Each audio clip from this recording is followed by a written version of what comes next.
Marcos, capítulo 12, versículos del 41 al 44. Y la palabra del Señor dice de esta manera: Estando Jesús sentado delante del arca de la ofrenda, miraba cómo el pueblo echaba dinero en el arca, y muchos ricos echaban mucho.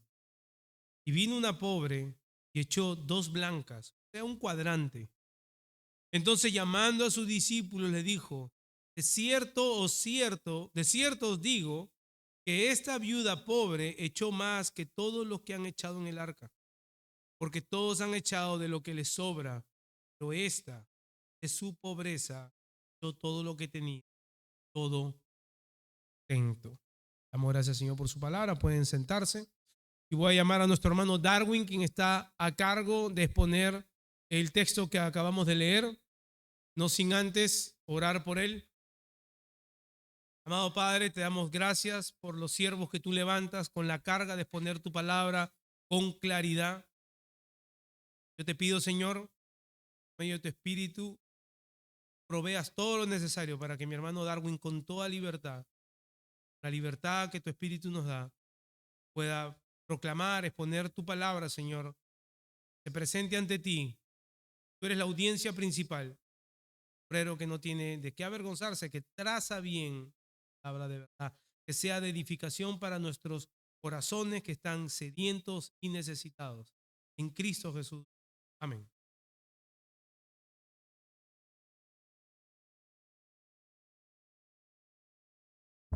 Bendiga, Dios les bendiga.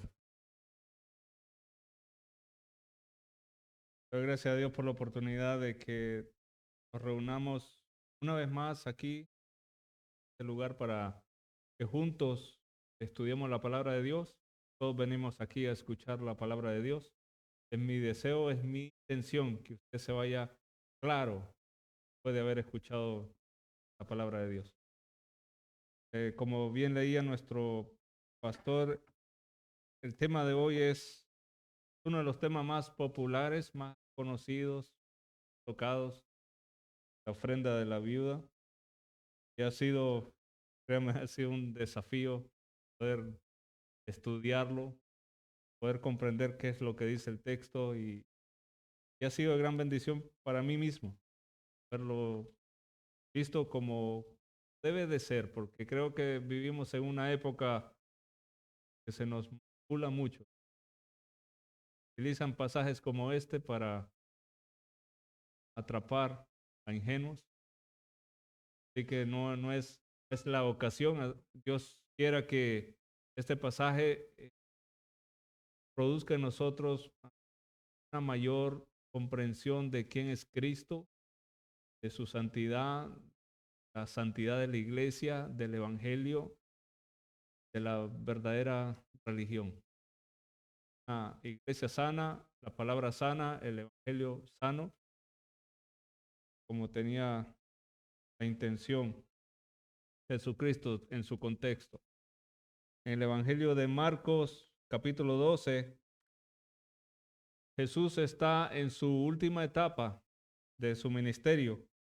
Es el día martes de la semana de la Pasión. Quedan 3 días para la crucifixión. Jesús miraba, dice, cómo el pueblo echaba dinero en el arca, en lo que aparece una viuda pobre que vino a dar 2 monedas y que era todo lo que tenía. Para entender esta escena, hermanos, tenemos que caminar, avanzar un poquito hacia atrás, retroceder y ver el contexto. Ya el pastor en los domingos pasados nos ha venido predicando texto por texto, expositivamente, así que creo que la mayoría de nosotros estamos familiarizados con lo que está sucediendo acá. Hemos visto a Jesús enseñar en el templo, hemos visto que Jesús es interrogado por los saduceos, por los escribas, por los herodianos, que ven a Jesús como una amenaza para ellos. Ellos no son amigos, no tienen nada en común, pero tienen en común ver a Jesús como una amenaza. Y como también vemos que Jesús acusa a los escribas sobre la hipocresía religiosa, cómo fingían con sus largas oraciones para devorar las casas de las viudas. El contexto es bien tenso. Jesús acababa de reprender la hipocresía de ellos y de advertir al pueblo que tuvieran cuidado con los escribas. Y dio algunas características de su camuflaje. Visten como religiosos, aman ser alabados, aman los títulos, buscan ser los primeros, ser religiosos de primera clase, la crema de la crema, la élite, buscan los primeros lugares. Y de esto mismo habla Santiago a la iglesia. Santiago 2 dice, porque si en vuestra congregación entra un hombre con anillo de oro y con ropa espléndida, y también entra un pobre con vestido andrajoso, y miráis con agrado al que trae la ropa espléndida, y le decís, siéntate tú aquí, en buen lugar. Por supuesto, ropa espléndida, anillo de oro, que lo sienten en buen lugar, VIP, era lo que los escribas amaban. Tenían al pueblo en sus bolsillos. Estos escribas recorrían los lugares públicos, las plazas, los mercados, con sus largas ropas. Era como ver a curas con sotanas.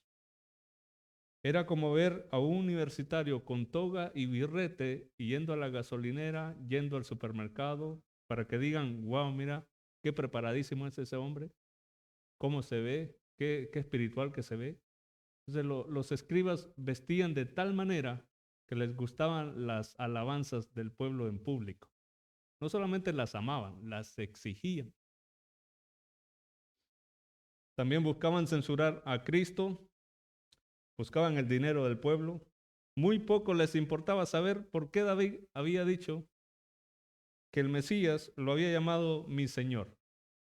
No les importaba estos temas, lo único que les importaba más eran las salutaciones. Y no era un simple saludo normal como, hola, ¿qué tal? ¿Cómo te va? ¿Cómo has estado? Les encantaba que le dijeran Padre, Maestro bueno, Rabí, oh excelentísimo, oh gran maestro. Era como decir, Rabí era como lo que hoy es doctor en teología.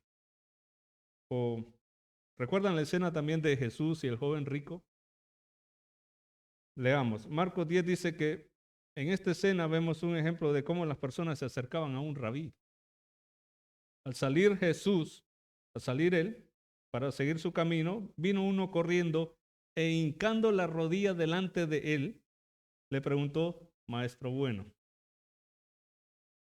¿qué haré para heredar la vida eterna? Era algo especial, esencial para los escribas que las personas se le arrodillaran delante de ellos y los saludaran llamándoles Rabí, Maestro bueno, excelentísimo, noble, Padre. Como se llamaban los sacerdotes, ¿cómo se les llama todavía a los sacerdotes católicos, no? Padre, el Padrecito. Todo esto le permitía ver a ellos cuán comprometida y esclavizada estaba la conciencia del pueblo para con ellos. Nuestra Confesión Bautista de Fe de Londres, acerca de la libertad de conciencia, algo que comentaba el pastor hace poco, dice, solo Dios es el Señor de la conciencia y la ha hecho libre de las doctrinas y los mandamientos de hombres que sean en alguna manera contrarios o que no estén contenidos en la palabra. Así que creer doctrinas y obedecer reglas y mandamientos de hombres por causa de la conciencia es traicionar la verdadera libertad de conciencia. No se debe exigir fe implícita o una obediencia ciega y absoluta al pueblo, porque eso es destruir la libertad de conciencia y también la razón. Y esto es lo que los escribas hacían. Destruían por completo el razonamiento, la lógica de la persona, la fe de la persona, la libertad de conciencia quedaba cautiva a las palabras de ellos. Era problemático, no tanto contradecirlo en un texto bíblico, como contradecirlos a ellos. Usted podía contradecir algo de las escrituras, pero era más problemático contradecirlos a ellos. Así que Jesús enseña a sus discípulos contra esta forma de idolatría, diciéndoles, Mateo 23 dice, no llaméis Padre vuestro a nadie en la tierra, porque uno es vuestro Padre, el que está en los cielos, ni seáis llamados maestros, rabí, porque uno es vuestro Maestro, el Cristo. Todo esto es muy familiar en nuestro contexto. No es malo, tampoco estoy diciendo que, o aseguro que es malo dar honor a quien merece honor, hay que dar honor a quien merece honor, pero tener apetito por los títulos como doctor, reverendo, conferencista, bestseller, tener apetito por los títulos, exigir que te reconozcan y te anuncien con estos títulos, sí es malo. En una ocasión, a manera personal, estuve en una congregación, pertenecía a otra congregación, gracias a Dios aquí no pasa eso. Recibí la visita de un hijo de un famoso apóstol de la prosperidad. Me acerco a él y le digo, Dios te bendiga, Juan. Y de inmediato me dice, no me llames Juan, pastor. Digo, discúlpame, Juan, te quería hacer una pregunta. Te digo que no me llames Juan, pastor. Y me dejó y se fue. Exigía que se le reconociera. Esa es la postura de los escribas. Exigían alabanzas al pueblo, exigían esta pleitesía del pueblo. Este amor que tenían por los títulos y las alabanzas en público estaba fuera de lugar, porque elevaban la función de ellos a nivel de título. Lo que les correspondía a ellos era ser maestros de la ley, enseñar. Pero les encantaba que les dijeran, oh gran, genial maestro. Hoy en día es común para algunos evangélicos decir, ver a un judío caminando por la calle y casi como que quieren correr a abrazarlo y decir, Dios te bendiga, solamente por ser judío. Compran artículos, todo lo que tenga que ver con Israel, pero esta pleitesía a este pueblo viene desde la antigüedad. Se nos ha vendido la imagen. Debemos condenar toda forma de idolatría porque Jesús mismo ha declarado cuál es el primer mandamiento, cuál es el segundo mandamiento. Amarás al Señor tu Dios con todo tu corazón, con toda tu alma, con toda tu mente, con todas tus fuerzas.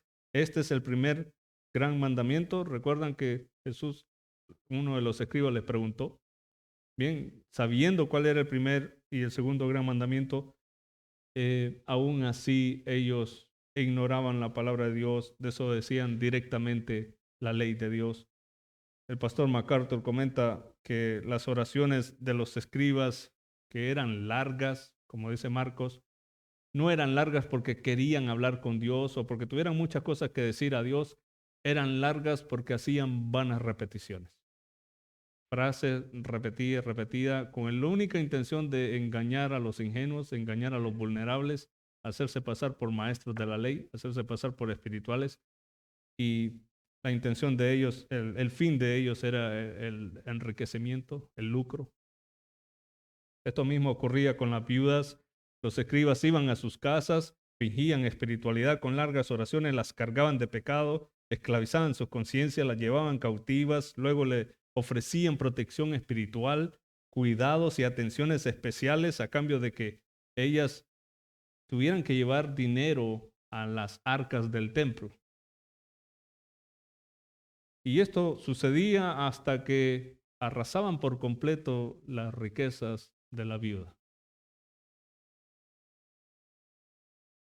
Segunda de Timoteo 3, 5, 7 dice, teniendo apariencia de piedad, pero habiendo negado su poder, a los tales evita, porque entre ellos están los que se meten en las casas y llevan cautivas a mujercillas, mujeres débiles, cargadas de pecados, llevadas por diversas pasiones, siempre aprendiendo, pero nunca pueden llegar a un pleno conocimiento de la verdad. Porque el evangelio, la ley, todo está corrupto en esta religión del templo. La ley está corrupta, los sacerdotes están corruptos, el evangelio está comprometido, la salvación de las personas está comprometida cuando tenemos líderes religiosos corruptos. Un sistema bien montado en ese templo es contra lo que Jesús está batallando, está defendiendo, está acusando a los escribas, a los fariseos de sus actitudes pecaminosas. ¿Acaso no es esto familiar? ¿No es acaso esto característico del evangelio de la prosperidad? De que nosotros o escuchamos que personas, pastores, apóstoles, te ofrecen cobertura espiritual, oraciones por tu familia, por un enfermo, a cambio de que tú traigas, ¿qué cosa? Dinero, te tocan tu bolsillo. Recuerda, hermano, las herejías antiguas no mueren, solamente se reciclan, cambian de rostro, pero se mantienen vivas. Los escribas en el templo operaban de la misma forma.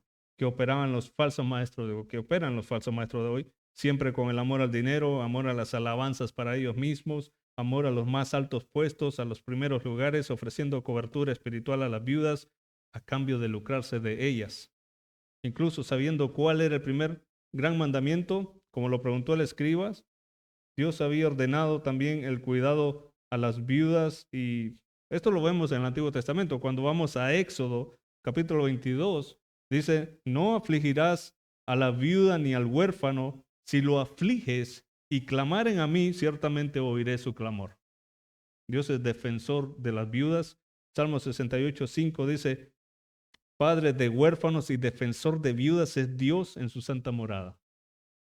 En este contexto, luego de que Jesús ha confrontado este sistema religioso corrupto, vemos a Jesús tomando un breve descanso, y allí es donde comenzamos nuestro contexto inmediato. Quería hacer este recorrido para que nosotros sepamos qué es lo que está sucediendo en el templo. Verso 41 de Marcos 12 dice, estando Jesús sentado delante del arca de la ofrenda, miraba cómo el pueblo echaba su dinero en el arca.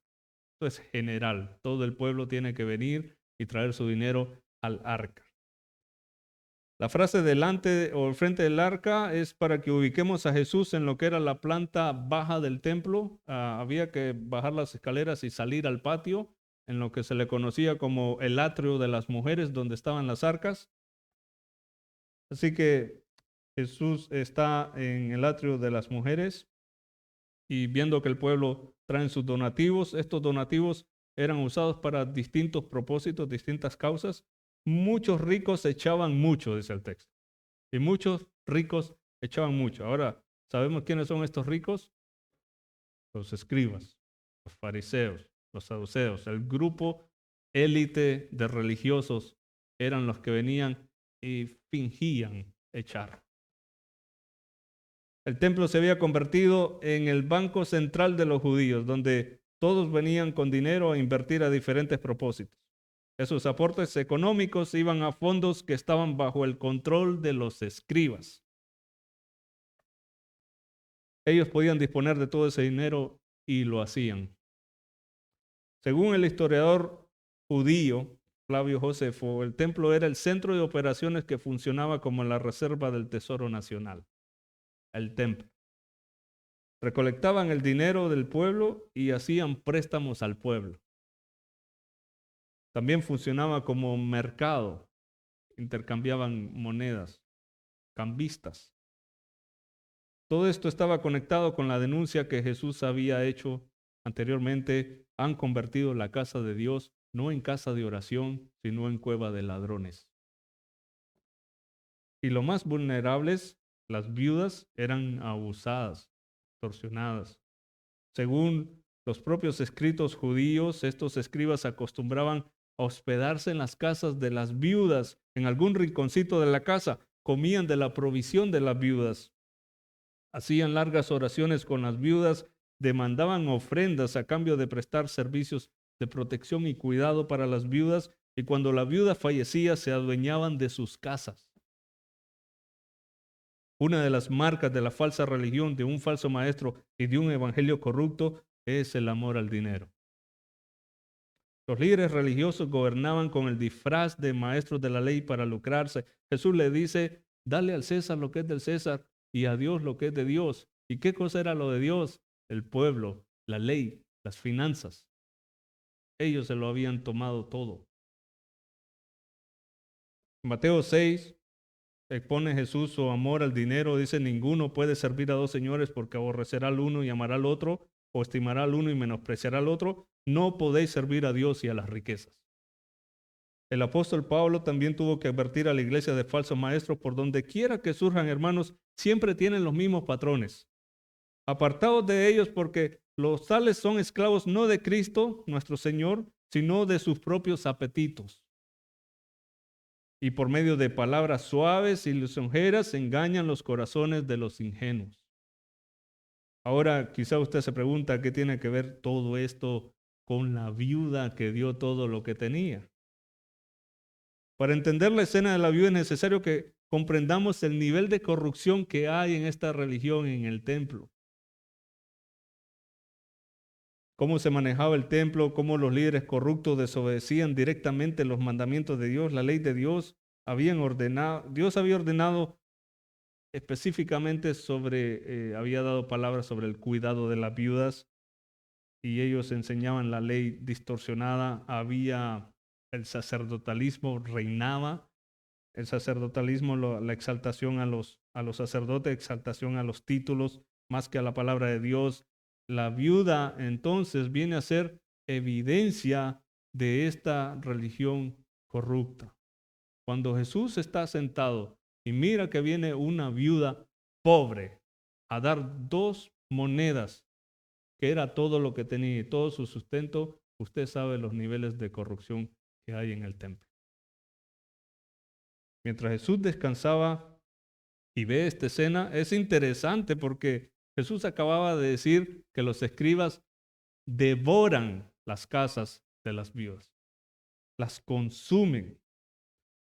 2 blancas que da la viuda se refiere a 2 moneditas de cobre de muy bajo valor o un cuadrante, que es el cuarto de un salario de un día, el cuarto de un denario.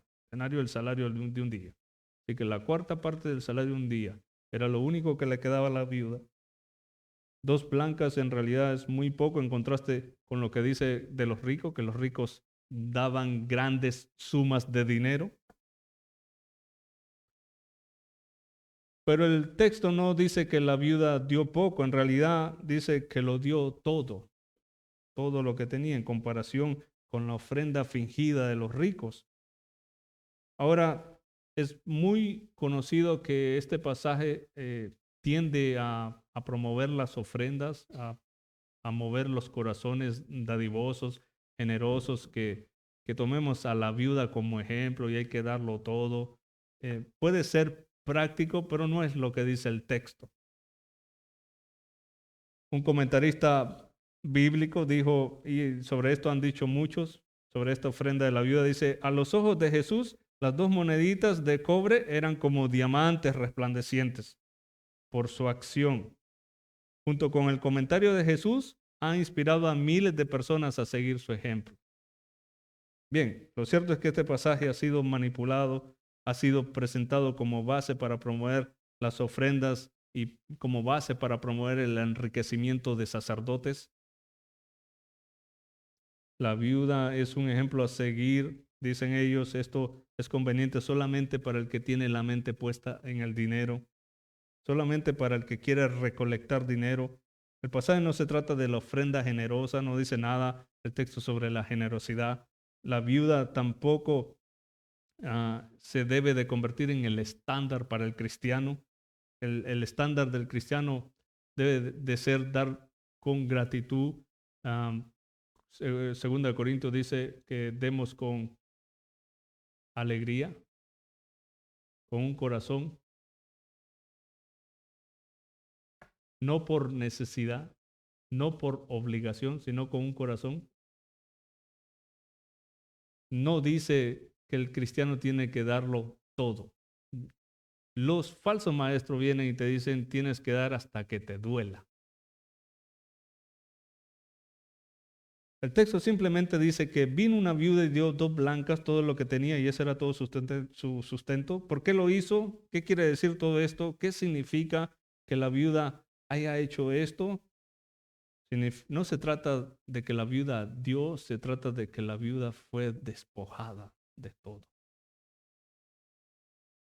Jesús había advertido contra este sistema religioso corrupto que devoran las casas de las viudas, las despojan de su riqueza y de sus bienes. Ahora los discípulos van a ser testigos de una evidencia que respalda las palabras de Jesús. Las viudas que han sido devoradas por este sistema religioso abusivo, entonces dice el texto, llamando a sus discípulos, les dijo: de cierto os digo que esta viuda pobre echó más que todos los que han echado en el arca. Ahora las palabras de Jesús serán claras para sus discípulos. Él continúa un discipulado intenso con ellos, preparándolos para su ministerio. Sus discípulos verán con sus propios ojos la evidente decadencia moral del templo, que permitía que una mujer viuda y pobre viniese a dar lo último que tenía. 2 moneditas que eran todo su sustento para luego regresar a su casa, si acaso le quedaba casa, y morir siendo pobre. Entonces, ¿en qué sentido la viuda dio más que todos? Jesús dice, porque dio de su pobreza. Realmente ya no tenía nada. Y aún en su pobreza fue despojada, porque ella fue despojada teniendo la cabeza cautiva, teniendo la mente esclavizada. La libertad de conciencia se había perdido. La manipulación que estos sacerdotes hacían era tan grande que hoy en día te pueden quitar el título de tu carro, el título de tu casa. En realidad la enseñanza es para los discípulos y para nosotros también, porque no debemos ignorar las consecuencias de una falsa religión. La desviación de la sana doctrina, no debemos descuidar el estudio diligente de la palabra de Dios. Y por supuesto tenemos que orar por pastores, por maestros temerosos de Dios, que enseñen al pueblo la verdad de la palabra de Dios. Nosotros venimos a este lugar para ser alimentados con verdes pastos, con la palabra de Dios, no a ser saqueados.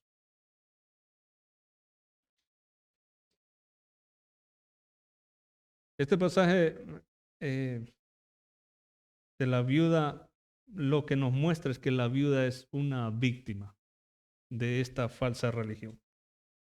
Jesús ejerció entonces con ellos cero tolerancia, presentándola como una evidencia que respaldaba sus denuncias, al igual que todos los falsos maestros de hoy. Es lo mismo. Nosotros vemos pastores asalariados en la televisión, vemos pastores enseñando falsas doctrinas en las radios. Vemos cómo ellos escriben libros, se convierten en bestseller. Ahora con las redes sociales, con los podcasts, canales en YouTube, no solamente hombres, sino que también hay mujeres metidas en el negocio. Dios tendrá cero tolerancia con ellos porque el texto anterior, Marcos 12, Jesús dice que estos vendrán a mayor condenación. Cero tolerancia para los falsos maestros. ¿Cómo podemos reconocer entonces en nuestros días o en nuestros lugares de congregación si hay corrupción, si nos estamos desviando? Esto nos concierne a todos. Por tanto, todos debemos de estar alerta, incluso de nosotros mismos. ¿Cuáles son los motivos detrás de mi corazón de por qué hago lo que hago? ¿Y cuál es el motivo detrás de ese motivo? Para estar seguro de que lo que hago es para la adoración a Dios, para la gloria de Dios, y que no estoy sirviendo como un puente, trayendo, promoviendo eso, no promoviendo cosas que no están en la palabra de Dios. Los falsos maestros, entonces, primero te despojan de tu razón, te hacen de que no piense por ti mismo, de tu lógica, te privan de la fe, de la esperanza en Dios, comprometen el evangelio. Luego te despojan completamente de la palabra de Dios y colocan los reglamentos y los mandamientos de ellos, de hombres. Así, entonces, luego pasan a venderte la fe y la esperanza a cambio de tus finanzas, a cambio de tu economía. Pueden orar por ti, puedes buscar un milagro, puedes orar por la salvación de algún ser querido, por la salud de algún ser querido, a cambio de finanzas. Pareciera que aún seguimos luchando con esto en nuestros días. Tenemos amistades, familiares, conocemos de personas que están dentro de estos círculos, oramos por ellos, quisiéramos alcanzarlos, les advertimos constantemente, deja de perseguir a este hombre, deja de perseguir a esta mujer, deja de ver sus canales en YouTube. Porque hasta el día de hoy arrastramos estas cobijas hacia la idolatría, idolatramos hombres y mujeres así que tienen la apariencia de espirituales.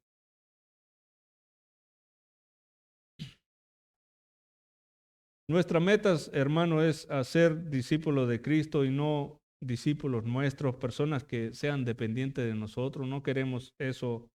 No, hay personas que no se compran un café a menos que su discipulador se lo apruebe. No es el punto. Pareciera que están estos indicadores en las iglesias todavía presentes, de los cuales usted tiene el deber, tiene la obligación de advertir a su hermano, a su hermana.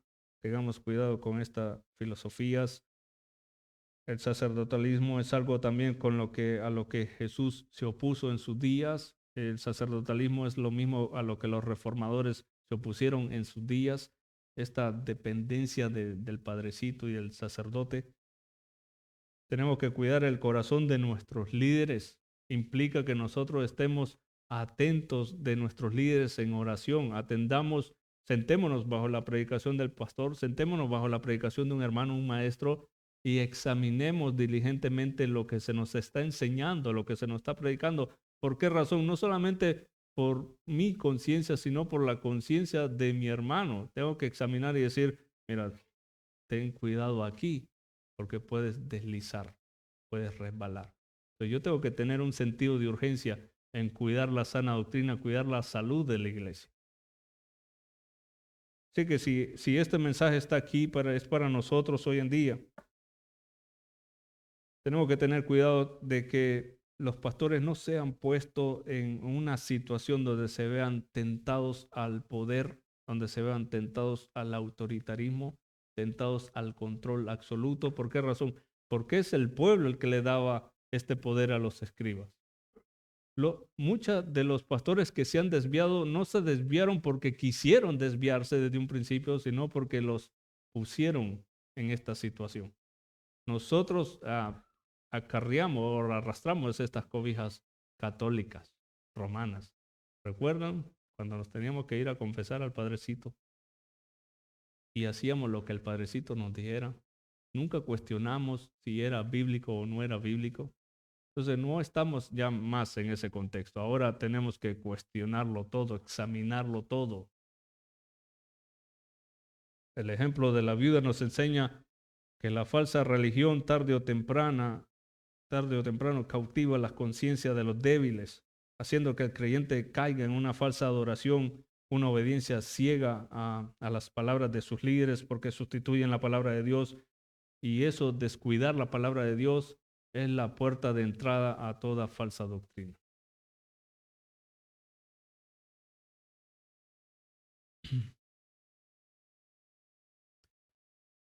Una obediencia ciega a los líderes por reglas, sustituyen por las reglas de sus propias imaginaciones, de sus propias mentes, sin que se les cuestione. Así que esta viuda vino con su pobreza a dar todo su sustento a un sistema religioso corrupto que se suponía, hermanos, que debían de cuidar de las viudas. Todo el Antiguo Testamento lo dice, aún en el Nuevo Testamento se nos enseña este cuidado a las viudas, a los huérfanos, a los extranjeros. La religión corrupta tiene una visión corrupta de las Escrituras. Por lo tanto, la visión corrupta de Cristo, porque es el mismo Cristo quien los está denunciando. Y cuando tú tienes la visión corrupta, no importa si es el mismo Cristo al que tienes enfrente. Tienes a Cristo afuera de tu religión, tienes a Cristo afuera del templo. Eso hace una religión falsa. En Apocalipsis está el famoso texto que utilizamos para el evangelismo. He aquí, yo estoy a la puerta y llamo. Si alguno oye mi voz, yo entraré a él y cenaré con él. ¿Saben por qué razón está a la puerta llamando? Porque esa iglesia tiene afuera a Cristo. Porque ese mensaje es para una iglesia sin Cristo. Así que nosotros podríamos estar edificándonos aquí, llenándonos de programas, de ideas geniales y descuidar las escrituras. Descuidar que el centro de todo lo que hacemos es Cristo. Y tenemos que tener cuidado con eso. Como iglesia del Nuevo Testamento debemos protegernos. Entonces, llamando a sus discípulos, les dijo: de cierto digo que esta viuda echó más que todos los que tenía. Voy a leer el texto, permítanme. Marcos 12, el 43. Entonces, llamando a sus discípulos, les dijo: de cierto os digo que esta viuda pobre echó más que todos los que han echado en el arca, porque todos han echado de lo que les sobra, pero esta de su pobreza echó todo lo que tenía, todo su sustento. ¿Cuál es la aplicación de todo esto en este discurso, hermanos? Primeramente, yo diría que debemos de dar gracias a Dios porque estamos en la verdad, porque no estamos en oscuridad. No estamos con las conciencias cautivas como estaba el pueblo. Dios nos ha guardado. Alguien me preguntó, ¿qué aplicación le puedo dar a mi vida después de leerme esto? Y yo digo que si nosotros estamos en una iglesia sana, debemos de reconocerla bíblicamente. ¿Qué es una iglesia sana? Si yo fuera parte de este templo y yo tuviera la conciencia cautiva, o en la actualidad, podríamos tener la libertad de conciencia de decirle a alguien: ven, te invito a mi iglesia. Estamos convencidos de que esta iglesia es una iglesia sana al punto de que yo la puedo recomendar. La recomendaría a sus familiares, recomendaría congregarse aquí, recomendaría a sus líderes. ¿Por qué los recomendaría? Porque predican la palabra de Dios, porque se predica sana doctrina. Tenemos que estar convencidos en nuestras conciencias de que así es y que no es un cliché, que nosotros protegemos el evangelio, predicamos el evangelio, porque lo que está comprometido en una falsa religión es la salvación, el evangelio. Olvídese de si los líderes se visten religiosamente o tuercen la palabra de Dios o se están enriqueciendo con mi bolsillo. Olvídese de eso. Sí es grave, pero lo más grave es que el evangelio está comprometido. La salvación de las personas, la salvación del pueblo está comprometido. ¿Por qué nos tiene que interesar cuidar la doctrina, cuidar la iglesia, cuidarnos a nosotros mismos? Por eso mismo, porque yo no podría tener la conciencia limpia de saber que estamos en una falsa religión y tener que decirle a mis familiares: ven, congrégate conmigo. Entonces, sí nos afecta a nosotros. Tenemos que tener la certeza de que estamos en la verdad, de que podemos discernir la verdad. Tenemos que orar por nuestros líderes, que Dios los guíe a ser verdaderos pastores, temerosos de Dios, que defienden la verdad, porque lo que está en juego es el evangelio, la salvación de las personas. Así que un evangelio que es corrupto es ineficaz para salvar. También es importante que nosotros libremos la batalla contra la falsa religión. Se necesita humildad, se necesita valentía para que nosotros digamos: estás mal, esto está mal. Nosotros vemos ejemplo en Jesús, vemos ejemplo en los discípulos, en sus días. Ellos sabían que todo lo que estaba sucediendo aquí en el templo, incluso lo que era evidente, ver el caso de la viuda con sus propios ojos, es porque todo está mal. Así que, por consiguiente, lo que Jesús predice más adelante es la destrucción del templo. El templo se tiene que ir. Y eso llegaría a su cumplimiento en el año 70 después de Cristo. Jesús batalló, hermanos, contra este sacerdotalismo y la falsa religión de la época. Les decía que los reformadores lo hicieron. La falsa religión en nuestra época también nos continúa afectando. Nosotros, como una iglesia bautista reformada, nosotros tenemos que seguir reformándonos, primeramente nosotros, como congregación local.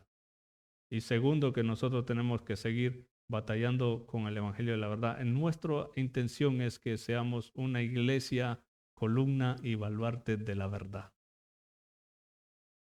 Así que tengamos como ejemplo de este espíritu reformador a Jesús, Jesús mismo como reformador en su época, de los mártires y de los reformadores, y continuemos siendo diligentes con la defensa de las escrituras y no nos descuidemos porque lobos rapaces están por todos lados y usted los tiene cerca de su casa, a alguien tiene cerca de su casa. Así que demos gracias a Dios por esta congregación, demos gracias a Dios por la doctrina que se nos enseña, porque sabemos que es palabra de Dios lo que se nos da como alimento, que no tenemos falsos maestros entre nosotros, que no estamos en una religión corrupta, que no dependemos de sacerdotes ni estamos tratando de levantar a alguien como una clase espiritual más alta que nosotros. Eh, Todos nosotros nos tratamos como hermanos y eso es lo que somos, hermanos en Cristo. Así que Dios les bendiga. Eh, Oremos. Nuestro buen Dios y Padre nuestro Señor Jesucristo, te damos las gracias porque nos has permitido contemplar, Señor, la importancia de este texto, Señor. En nuestros días es un texto que todavía sigue siendo manipulado para cautivar a personas ingenuas que desconocen la palabra de Dios, llevarlos a la pobreza extrema, y quizás los falsos maestros son los únicos que se enriquecen en las iglesias donde se predica el evangelio de la prosperidad. El único que prospera es el predicador. Te pedimos, Señor Jesús, que tengas misericordia de estas personas, que conozcan tu verdad. Rescátalos, Señor, de este oscurantismo, Señor, en el que están metidos. Te damos gracias, Señor, porque en algún punto de nuestra vida estuvimos allí. En algún punto de nuestra vida, Señor, nuestros ojos estaban vendados, completamente ciegos a la verdad. Mas tu misericordia, tu gracia, Señor, abrió el entendimiento y pudimos ver, Señor Jesús, tu misericordia, Señor. Pudimos atender a tu llamado, Señor, escuchar tu voz y responder, Señor, en arrepentimiento y en fe, Señor. Si hay alguien, Señor, en esta congregación que todavía esté simpatizando, Señor, con falsas doctrinas o siendo seguidor de falsos maestros, te pido que tengas misericordia de él, de su vida, de su familia, que pueda, Señor Jesús, rescatarlo, Señor, de toda filosofía apóstata contra la palabra de Dios. Ayúdanos a ser diligentes nosotros mismos, no descuidar el estudio de la palabra de Dios, que seamos temerosos, que sepamos que entre mayor conocimiento hay en nosotros, mayor será nuestra adoración a tu nombre. Ayúdanos a caminar en santidad como iglesia, cuidando nuestros corazones. Bendice, Señor, al pastor, su vida. Permítele, Señor Jesús, que siga creciendo, Señor, en santidad, en reverencia, en temor a ti. Y gracias te damos, Señor, porque tú has dado maestros, has dado hermanos, Señor Jesús, que son temerosos de tu nombre, Señor, en esta iglesia, Señor. Y sabemos que estamos bajo su cuidado y sabemos lo responsables que son y lo temerosos que son. Y que te doy gracias por todas las familias que traes a este lugar, Señor, a congregarse, Señor, a recibir palabra de Dios. También permítenos continuar con el evangelismo, Señor, sabiendo de que no los estamos trayendo a una cueva de ladrones, los estamos trayendo a una iglesia de sana doctrina. En el nombre de Jesús. Amén.